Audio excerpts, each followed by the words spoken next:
అస్మద్గురుభ్యో నమః. శ్రీ సత్యసాయిబాబా వారు ఒక సంఘటన అనంతరం ఒక భక్తునితో ఇలా చెప్పారు. నేను ఎన్ని ఉపన్యాసాలు ఇచ్చినా, మీరు ఎన్ని విన్నా, మీలో క్రమశిక్షణలో 100వ వంతైన మార్పు రాదు అన్నారు. వివరాల్లోకి వెళితే, స్వామి బెంగళూరులో ఉండగా ఒక భక్తుని పిలిచి సరిగ్గా ఒక గుప్పెడు పచ్చి వేరుశెనక్కాయలు తెమ్మన్నారు. అతను వెంటనే దగ్గరలోని ఒక దుకాణం నుండి వేరుశెనక్కాయలు తెచ్చాడు. ఆ పొట్లం నుండి స్వామి సరిగ్గా వారి గుప్పెట్లోకి తీసుకొని మిగతావి జేబులో పెట్టుకోమన్నారు. స్వామి కూర్చున్న చోటికి ఎదురుగా 30 అడుగుల దూరంలో ఉన్న మామిడి చెట్టు పిందెలు కొరికి తింటూ ఒక కోతుల మూక ఉన్నది. స్వామి గుప్పెట తెరిచి ఆ కోతుల మూకకు సంజ్ఞ చేసి దగ్గరకు రమ్మని పిలిచారు. ఒక కోతి పరుగున వచ్చి 5 అడుగుల దూరం నుంచి 2 కాళ్ళ మీద నిలబడి స్వామి తెరిచి ఉన్న గుప్పెట నుండి ఒక వేరుశెనక్కాయ తీసుకొని వెళ్ళింది. ఈలోగా ఆ వానర సైన్యం వచ్చి చిన్న కోతి పిల్లలు సైతం ఒక్కొక్కటి వాటికి ట్రైనింగ్ ఇచ్చినట్లు ఒక్కొక్క వేరుశెనక్కాయ తీసుకొని వెళ్ళిపోయాయి. ఆ భక్తుడు లెక్క పెట్టాడు. మొత్తం 21 కోతులున్నాయి. కోతులన్నీ వెళ్ళిపోయినాక స్వామి చేతిలో ఒక్క కాయ ఉన్నది. అది భక్తునికిస్తూ, యూ మంకీ మైండ్, ఆ కోతులన్నీ వచ్చి చేతిలోని కాయలన్నింటినీ లాక్కొని చెల్లాచెదురు చేస్తాయి అనుకున్నావు కదా. ఆ కోతులు నేను నోరు తెరవకపోయినా నా భావతరంగ ప్రసార భావంతో క్రమశిక్షణ పాటించాయి. నేను ఎన్ని ఉపన్యాసాలు చెప్పినా మీలో ఆ క్రమశిక్షణలో 100వ వంతైన రాదు అన్నారు.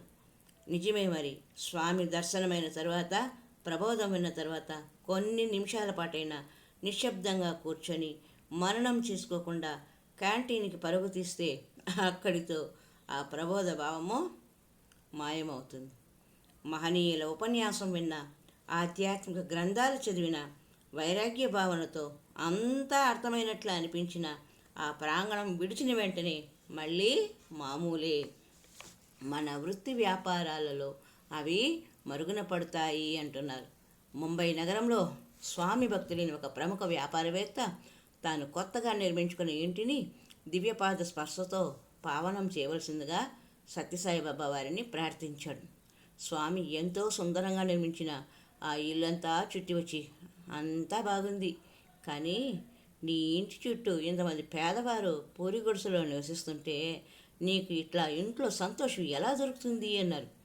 ఆ ఇంటికి సమీపంలోని మురికివాడని చూపిస్తూ స్వామి మాటల్లోని అంతరార్థం గ్రహించిన ఆ భక్తుడు తర్వాతి కాలంలో 400 పక్కా గృహాలను నిర్మించి స్వామి పేరుతో సత్యసాయి కాలనీ అని ఏర్పాటు చేశాడు.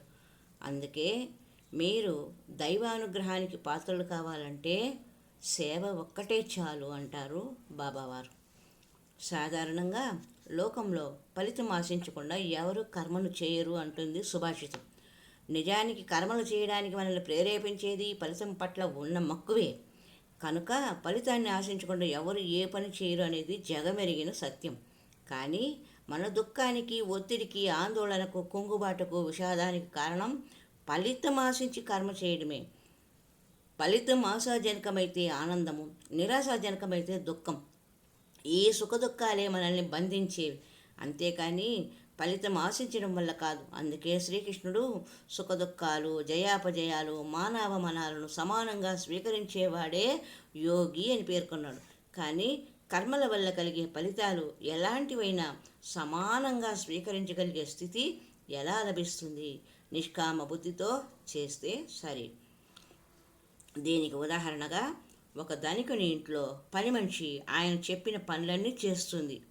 ఆయన పిల్లలకు స్నానం చేపిస్తుంది, భోజనం కూడా తినిపిస్తుంది, ఆటలాడిస్తుంది, ఇంకా వారి ఆలనా పనులు స్వయంగా చూసుకుంటుంది, వారిని సొంత బిడ్డల్లాగా సాకుతుంది. కానీ యజమాని ఆమెతో రేపటి నుంచి నువ్వు పనికి రావద్దు అని చెబితే ఆమె పని మానేసి వెళ్ళిపోతుంది. అంతేకాని యజమాని పిల్లల్ని ఇన్నేళ్ళు తను పెంచి పెద్ద చేసిన వారిని విడిచి వెళ్ళిపోతున్నందుకు వారి పట్ల ఎలాంటి మమకారాన్ని పెంచుకోదు. ఆమెకు తన నెల జీతం మాత్రమే ముఖ్యం. అట్లే ఈ ప్రపంచంలో మనము ఆ పని మనిషిలాగానే నిస్సంగ బుద్ధితో మన విధులను నిర్వర్తించాలి. ఈ విశాల జగత్తుకు ఆ భగవంతుడే యజమాని. మనము పని మనుషులు లాంటి వాళ్ళం, అంటే ఆయా లాంటి వాళ్ళం. ఈ భావనతో మనము కర్మలను ఆచరించినప్పుడు కర్మ ఫలితం మనపై ఎలాంటి ప్రభావము చూపదు. కర్మల పట్ల ఆసక్తి జనించదు.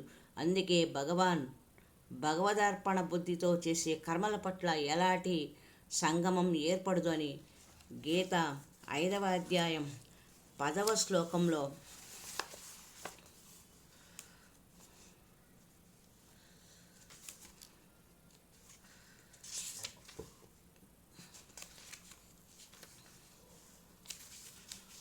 బ్రహ్మణ్యాదాయ కర్మాణి సంగం త్యక్త్వా కరోతి యః లిప్యతే నా సా పాపేన పద్మపత్రమివాంబస. బ్రహ్మణ్యాదాయ కర్మాణి సంగం త్యక్త్వా కరోతి యః లిప్యతే నా సా పాపేన పద్మపత్రమివాంబస. కర్మలు అన్నింటినీ భగవదర్పణము కావించి ఆసక్తిరహితముగా కర్మలను ఆచరించు వానిని తామరాకుపై నీటి బిందువుల వలె పాపములు అంటవు అని చెబుతున్నారు. కర్మలను భగవంతునికి సమర్పించి ఫలాశక్తి విడిచి కర్మలు చేసేవాడు తామరాకుపై నీటి బొట్టు అంటని విధంగా కర్మ ఫలితాల చేత ప్రభావితం కాడు అని చెప్పాడు శ్రీకృష్ణ భగవానుడు. కర్మల్లో నిష్కామ కర్మ చాలా గొప్పది అని ఉంది కదా. అంటే ఇతరుల నుండి ఏమీ ఆశించకుండా చేసేది. మనం చేసే దుష్కర్మల ఫలితాన్ని ఇవ్వకుండా నాశనం చేయడానికి నిష్కామ కర్మ ఉపయోగిస్తుంది. చాలామంది దైవానికి మొక్కుకుంటారు, మా అమ్మాయి పెళ్ళైతే తిరుమలకు నడిచి వస్తాం అని. ఇలాంటి మొక్కు కంటే ఒక బీద కన్య వివాహానికి సహాయం చేస్తాను అని మొక్కుకుంటే అది ఒక నిష్కామ కర్మ, ఎక్కువ ఫలితాన్ని ఇస్తుంది. కొందరు జ్యోతిష్యులు కుక్కకు పాలు పోస్తే దోషాలు హరించి ఉద్యోగం వస్తుందని, కోతులకు ఆహారం ఇస్తే ఆరోగ్యం కుదుట పడుతుందని జోస్యాలు చెప్తారు. దీని అర్థం వారి చెడు కర్మ ఫలితాన్ని ఆ సుకర్మ నివారిస్తుందని, ఆ ప్రాణులకు ఒక రూపంలో ఆహారము అందించడం. మానవుడు ఎక్కడి నుండో వచ్చాడో అక్కడికే తిరిగి చేరుకోవాలి. అదే జీవిత పరమావధి. ఈ తిరుగు ప్రయాణానికి వేదాంత పరిభాషలో మోక్షమని, సాయుధ్యమని, నిర్యాణం వంటి అనేక పేర్లు ఉన్నాయి. అయితే దీనిని సాధించడానికి అనేక సాధనా మార్గాలు ఉన్నా స్వామి దృష్టిలో సేవా సాధనకు గల ప్రాధాన్యము మరి దేనికి లేదు. సేవ అంటే వీధులు ఊడ్చడమో, జీర్ణ దేవాలయాలను బాగు చేసి వెళ్ళవేయడం మాత్రమే కాదు.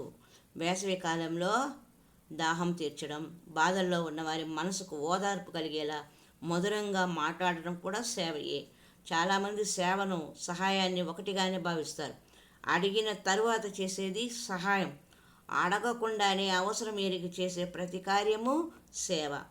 ఈ శతాబ్దం ప్రారంభంలో గుజరాత్లో తీవ్ర భూకంపం సంభవించినప్పుడు బాధితులను ఆదుకోవడానికి ప్రభుత్వం, ఇతర సంస్థలు వారికి ఆహార పదార్థాలు, దుప్పట్లు, దుస్తులు, ఇతర వస్తువులు లారీల్లో తీసుకుపోయి గుంపులుగా ఉన్న జనం మీదకి విసిరివేయడం ప్రారంభించారు. వరద బాధితులకు ఈ పద్ధతి చాలా అవమానకరంగా భావించి చాలామంది తమ ఆగ్రహాన్ని వెలిబుచ్చుతూ తాము బిచ్చగాళ్ళం కాదని తిరస్కరించారు. ఆ సమయంలో స్వామివారు పంపిన సేవాదళ సభ్యులు ఎంతో వినయంతో వారికి, మీరు మా వద్దకు రానవసరం లేదు, మేమే మీ ఇళ్లకు వచ్చి అవసరమైన వస్తువులను ఇస్తాము, మీకు సేవ చేసుకునే అవకాశం కల్పించండి అని కోరి ఇంటింటికి అర్ధరాత్రి వేళ ఆహార పదార్థాలను, వంట పాత్రలను, దుస్తులను, మందులను ఇవ్వడం ప్రారంభించారు. ఆ గ్రామస్తులకు కనువిప్పు కలిగి ఈ పంపిణీ కార్యక్రమంలో వారు కూడా పాల్గొని సహకరించారు. తర్వాత వారు, అయ్యా, మేము సాయిబాబాను ఎరుగము, మీ సేవను చూస్తుంటే వారు ఎంతటి మహనీయులో మాకు అర్థమవుతున్నది అని కృతజ్ఞతలు తెలియజేశారు. ఇలా అడగకుండా చేసేదే నిజమైన సేవ. మరి ఒక సంచికలో స్వామివారి విశేషాలు, వారి భక్తుల విశేషాలను తెలుసుకునే ప్రయత్నం చేద్దాం.